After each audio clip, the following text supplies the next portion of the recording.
Hi, I'm Luke Seerveld. Welcome to another episode of Meet the Gaffer. Today we have the opportunity to speak to Alessandro and Joe, who have a company called FilmTools. We'll talk about their products in a minute, but let me first say welcome to you both.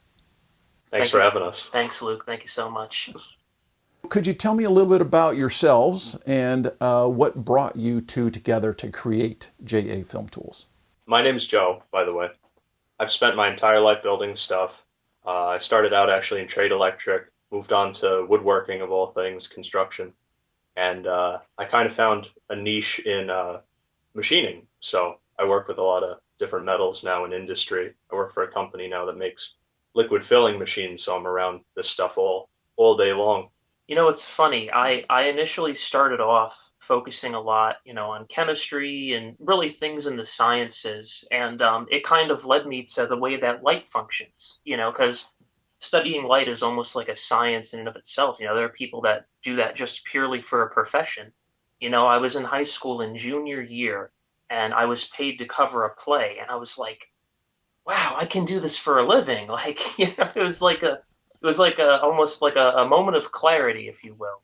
And I eventually got to a point where I started to observe how, certain tools would be utilized. So pins and bips and bops and all sorts of other things. And there was a couple questions I posed to myself when I was stuck in scenarios where the tools wouldn't necessarily perform as I'd like them to. Nothing necessarily wrong with the tools, but I just want to get a different function out of it, and I can't quite do it to the level that I'd like to.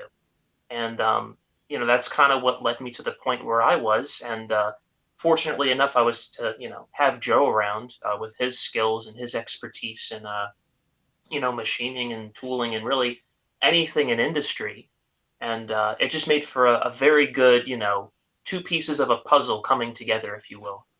That's what brought us Now, together in this business venture. But full disclosure, we've been friends for about 10 years, 10 plus Right. years now. so you've been friends for a long time, and then here, lo and behold, you have interests that intersect with uh, uh, film tools.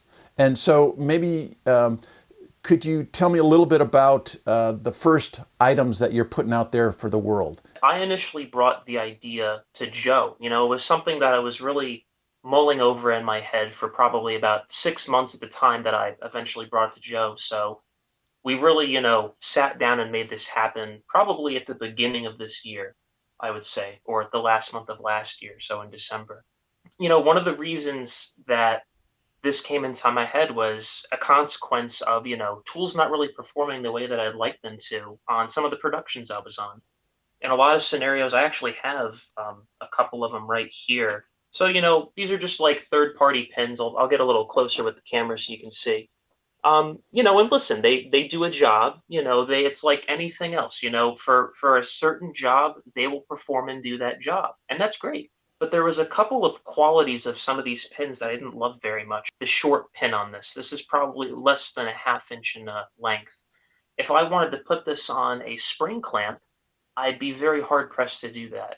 Another scenario was if I wanted more of a bite on a knuckle. Unfortunately, the surface area on this pin where it bites onto the grip head is only at the very end about half an inch, and I just couldn't feel secure in that if I wanted to put something like a monitor on a grip head with a pin or just something that has some sort of value beyond, a couple dollars.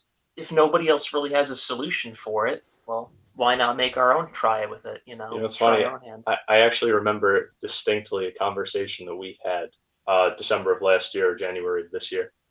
And you had shown me one of the pins that you purchased from who knows where. And you just rattled off a list of some of the shortcomings of it. And you said, it'd be nice if we could just do this. And I remember looking at you and I had this like glazed look in my eye, like, but we can do that. Yeah. So thinking about it, I mean, I've got a bunch of pins here too, and what I'm used to are the aluminum. So baby pin to quarter 20 thread, but it's aluminum, and then 3/8 16 thread, and so I have a lot of those. I also have the plated kind, so steel but plated. And now your pin is different. Tell me a little bit about it. Sure. So I guess we definitely had quite a bit of a process trying to figure out what the first pin would be. Whether there would be recesses on it, whether there would be female threads, if there were going to be male threads, whether it'd be quarter 20 or 3/8/16, which one we would start off with. And generally speaking, this pin in particular was really more like a starting point for us. It was kind of, if I had to describe it, it's kind of like a Swiss Army knife approach, where you really want to be able to do as much as you possibly can, but there are scenarios sometimes where in order to achieve one task, you have to sacrifice the ability to do another. And it's kind of like that process where you're trying to figure out, okay, is it even feasible that I can do both these tasks? Or if I, can do both of them, am I going to end up having a Swiss Army knife where it doesn't necessarily do both of those tasks as good as it possibly can? So it was a question of, where do we start?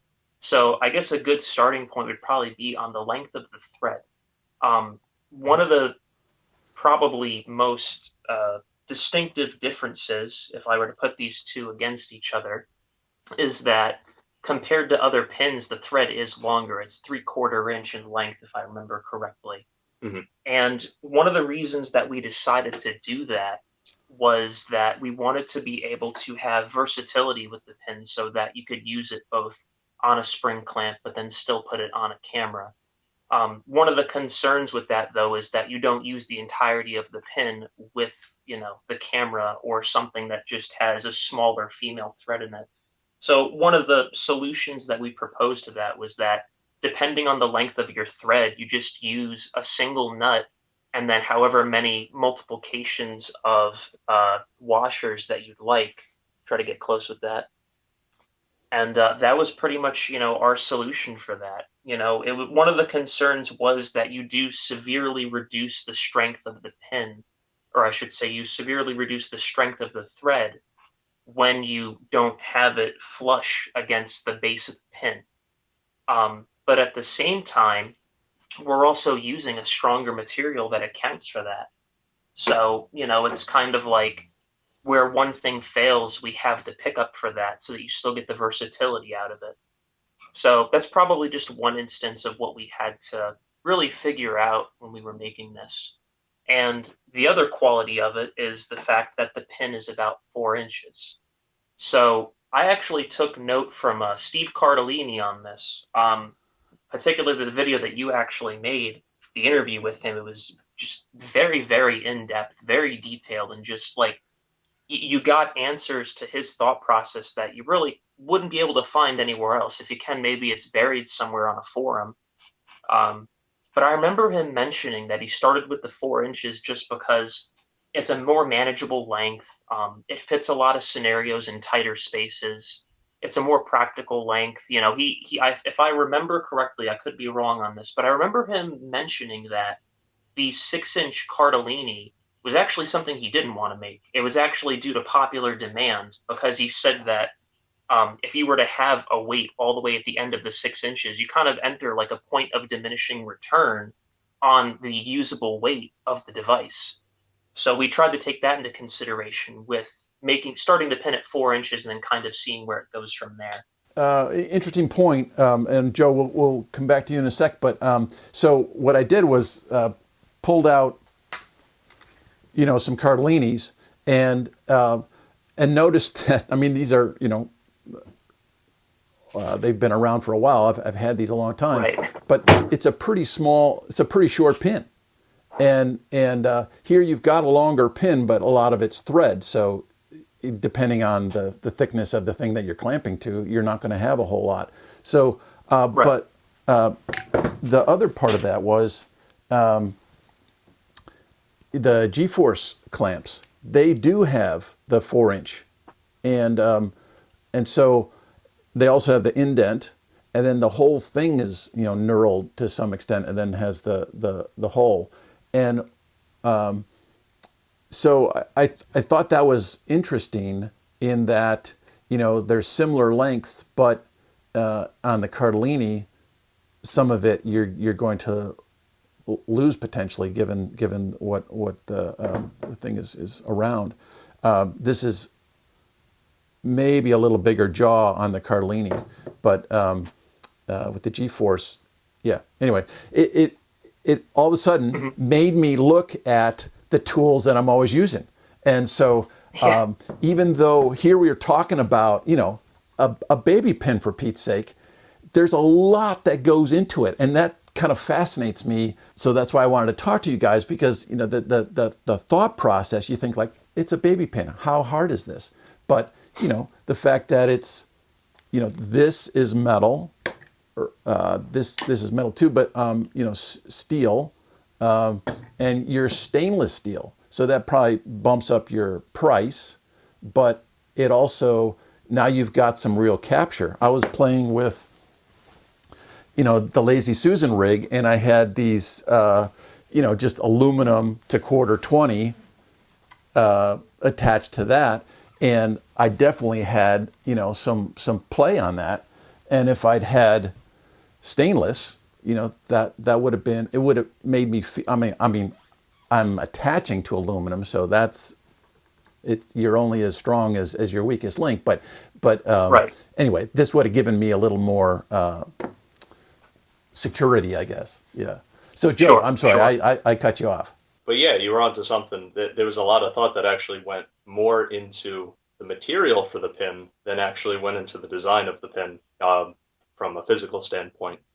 And I work with tons of metals on a daily basis, all grades of stainless, titanium, aluminum, Hastelloy, which is a real pain to work with, but you get beautiful parts out of it. Um, and I was just going through the laundry list of what we had available to us in my head, and narrowing down, crossing off things that are like absolutely not.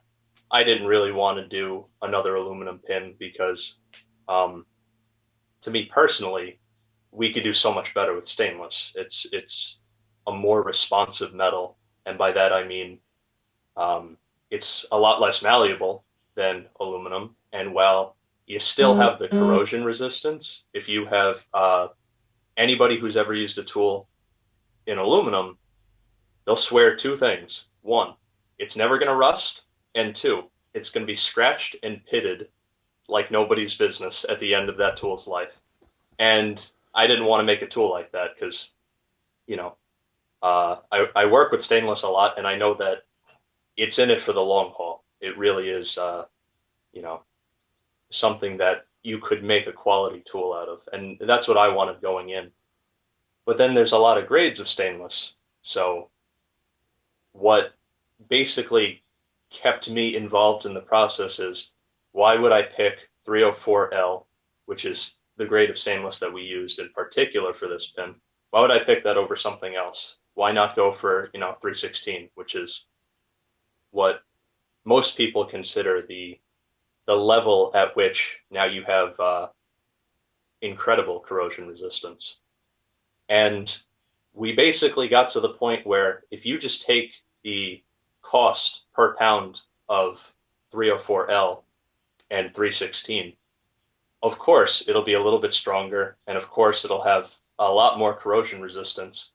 But when we took stock of the situation and we really considered what are the environments that somebody might use this in, it's not going to be in an acidic environment. It's not going to be something with strong detergents. It's not going to be something where food grade or medical grade in all cases.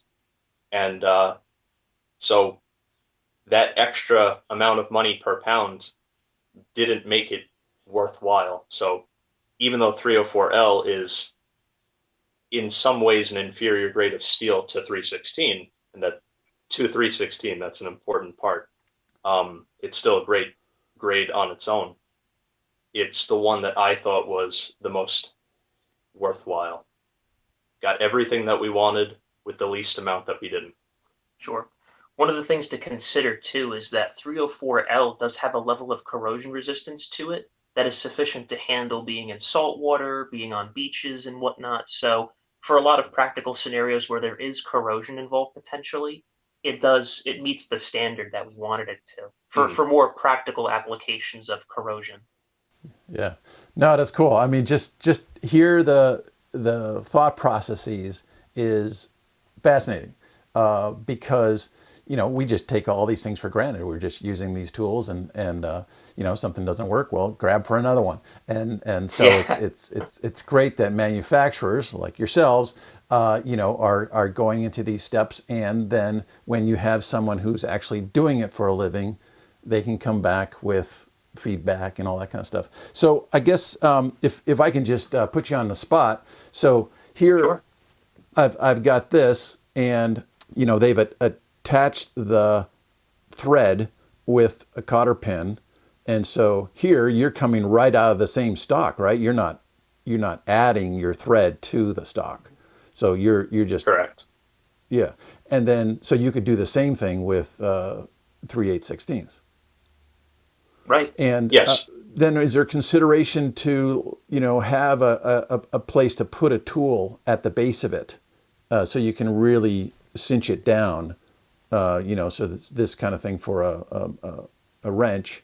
And then secondarily, can you tell me a little bit about the cutout and Sure. the So considerations there? I know particularly with the recess, I actually have a really interesting scenario why for at least this particular pin, there wasn't a recess cut into it. And it has to do with light manufacturers. So LTM, French company, I think, if I'm correct. I tend to use a lot of their pepper lights, their 200s, and I think their 500 is the next step up, if I remember correctly. Not standard in comparison to, Mole Richardson or Ari with, 100, 300, 650, and all that. And one of the things that I found was that the tie downs that are provided on the yoke for a lot of LTM products, their tie downs don't cut very, I shouldn't say cut, but they don't tighten down very far on the baby receiver. So in a lot of scenarios, when I would buy pins like this and thread it into like a pancake or something, if I don't put a baby receiver plate or a baby plate or whatever on there, um, the recess would actually stop me from getting a really tight fit on the tie down. So it would still wobble around on the ground. And listen, it's not the end of the world, but it's the kind of scenario where you figure, what if I have to put this light over Talon's head? It's always that scenario of where this is in a high risk scenario and we have to use every single possible facet of safety that we can. Now, there is also an argument that you can make too that the recess also acts as a safety too. For lights that are Ari or Mole Richardson, it does Or make you're it more hanging down? safe. Yeah. Right, precisely. So that is something that we've been discussing and we've also been working on. We do actually have something in the works right now for that. Basically, it's going to be an updated version of that particular quarter 20 male pin with a couple of other features on it. But for that pin in particular, it does serve a bit of a niche purpose when you do get to the topic of whether or not there should be a recess on it. And again, it's kind of like the discussion of, well, unfortunately, there are scenarios where, you can't always take the Swiss Army knife approach. You're either going to do one task really well or the other task really well. And this was one of those scenarios, unfortunately, where it's like either I'm going to be able to affix this LTM light on here or I'm going to be able to affix everything else. And as of right now, pretty much the solution is if you want to be able to put, an Ari product or Mole Richardson or anything that has the proper length of tie down on the yoke, you're probably just going to want to get one of those third party pins for now. But so yeah, that's pretty much the scenario though that I found myself in when we were kind of deliberating on whether or not we were going to do that. I said, I don't have a solution so far to that LTM light problem. So I would rather address that one first, use the third party pins for scenarios where that is a problem, and then we can move on and make the next pin that resolves those other problems with the recess. Getting back to something that you mentioned earlier, the Swiss Army knife problem. It's possible to put, recesses into a pin. It's possible to put the knurling into it. It's possible to put the male threads on one side, the female threads on the other side, or some permutation of all the above, and even something different. And but it comes back to the question of, do you want to? Is it worthwhile investing your time into it?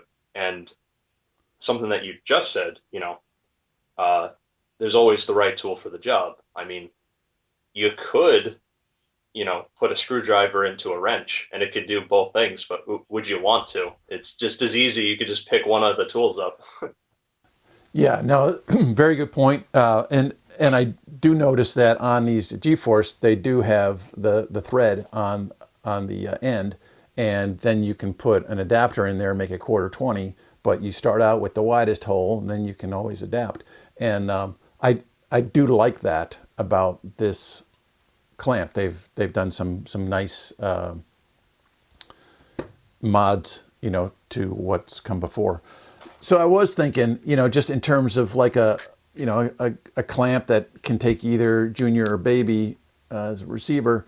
If you have your pin and you happen to come in this way, well, that knurl's not going to do you any good because the tie down is here. If you come in this way, when you think about it, it just makes it. It's a half and half how it will come in, because this will keep it from going in all the way. And then now you've got that sort of not full purchase on your pin. So I totally see where you put this in, and boom, you're going to have it wherever you go. So it's not a small point. And even though, most people watching this are like, oh my goodness, these guys, are going into so much detail about a pin, but it's actually important, and it does affect the safety and just your ability to do your job well. So I think that's great. Can you tell me a little bit about the manufacturing process, or is there some kind of special sauce involved that you would rather not talk about? That's a question for you, Joe. We're pretty open about it. Every pin design that was either, we spoke about, or the physical pin that, you've gotten yourself, I made by hand. The original prototype, I went just manual machining. I put it on the lathe, uh, went through the whole process, cut the threads on by hand. And then I gave it to Alex, and he really put it through the ringer at work. And, it killed two birds with one stone. He got to show it off and test it out. So, uh, at the same time that we were solving problems, we were building a little bit of hype with it. So that was pretty nice. Yeah. And when we got to the point where we liked the features on the prototype, I made a technical drawing, and we, sourced it actually at the place that I work, and we placed an order, and all of our first run of pins were actually made via CNC. So very consistent. It's a lot faster than a person could make them, and we get that level of craftsmanship that you can't match it in terms of consistency. So, one guy could probably make just about, maybe a dozen of these pins in a typical workday if they're really going for repeatability and making sure that all of the specifications are perfect. But when you have a machine do it, you could just kind of, there is quite a bit of work that goes into it, but I didn't do the programming myself for it, but that is not a part that could be forgotten. No, absolutely. And I have to say too, I owe a lot of credit to the guys on set for, putting up with me, testing these out. So everybody plays their part. I have to give a lot of credit to, if you don't bear with the shout outs and everything, but DP in New York, Nelson Smith, Jason Vasquez, Katak Diman. These were all guys that pretty much got the first run of our pin, and they ran with it and they put up with it, and they really gave some very valuable notes on set that really helped, shape some of the final images of how this pin, ended up becoming what it did. So, they deserve credit for playing their part as, much as Joe does for machining, or if I can even give myself credit just for, being able to have the opportunity to bring it on set and, kind of show people what it was. So tell me a little bit about that. What kind of sets do you normally work on? What type of work are you mostly involved in? So as of lately, I've been doing a lot of narrative stuff. Probably the longest term project that I've used these on so far are television series. So one of the distinguishing factors that I could say from my experience, at least with the sets that I've been on, is that typically television seems to move a lot faster than motion picture or long form narrative stuff like films and whatnot. You really want to make sure that if whatever tools you bring on set, they have to play the part in minimizing the amount of time that you're really spending working on them. It's really great to be able, for me personally, to have a pin that really can do just about a larger number of jobs than any of the smaller or third party pins that I've had. I actually have a couple of examples here. I was we were shooting in a basement with a pool table, and there was a lot of, it was either like 2x4 or 2x6 or whatever they used to support, basically the ceiling of the basement, the floor of the first floor of the home. And I was able to use a lot of spring clamps, and we had like, little 50-watt light bulbs, or, if it was something that had to be more secure, we'd, take some Cardellini clamps or whatever. But I would occasionally find myself using this. So this is where the longer thread comes into use. I had a couple of scenarios where we had to do some car rigs. So I was able to thread the pin onto some suction cups too.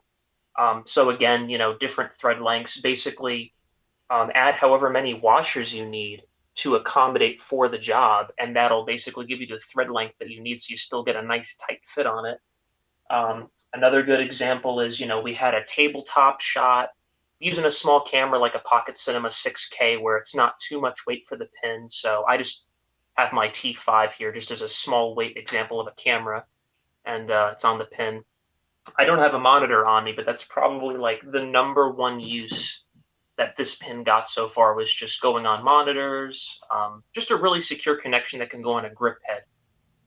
So yeah, just a lot of really fascinating uses that personally I couldn't even really imagine. It's funny. I actually sent you a photo where we had this small like Dracast light. I forgot the model number of it. It's like those like little Dracast One bicolor by one. LEDs. Yeah, Right, yeah. right. And the baby receiver on the yoke snapped off, but in the very center, the quarter 20 thread was still intact. So instead of having this baby receiver, I just took one of the pins and put it on there, and then we were able just to put it in a grip head just as a quick fix. So just, a couple of quick solutions that, really, really cemented the pin on set, and a lot of the guys like using them now. So I was Yeah. really happy about that it worked out. I've often had the camera department come to me and go, "Hey, do you have another pin, with a quarter 20, so that, you can put it into a cage or whatever it is, a quick thing to do an add-on, because there's so many add-ons now. The cameras are getting a little Right. smaller, but now they have to have monitors and viewfinders and all kinds of things. Add a little light, whatever it is, audio, and so it's really handy to have quick pins like that. It's just fun to sort of do a deep dive into the manufacturing of it, and then here you've come up with that added stainless situation and length, and then talking about the indent or not. That's all fascinating to me. So What's the purpose of a tool if not to make your life easier? I really appreciate you guys. I like your philosophy of life, and I think it's going to put you in good stead in going into the future. So all the best. Thanks so Thank you much. so much, Luke.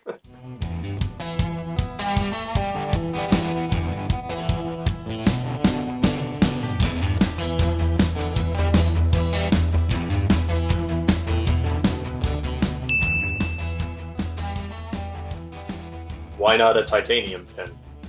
When you work with metals significantly enough, you start to learn that everyone has their own personality, you know?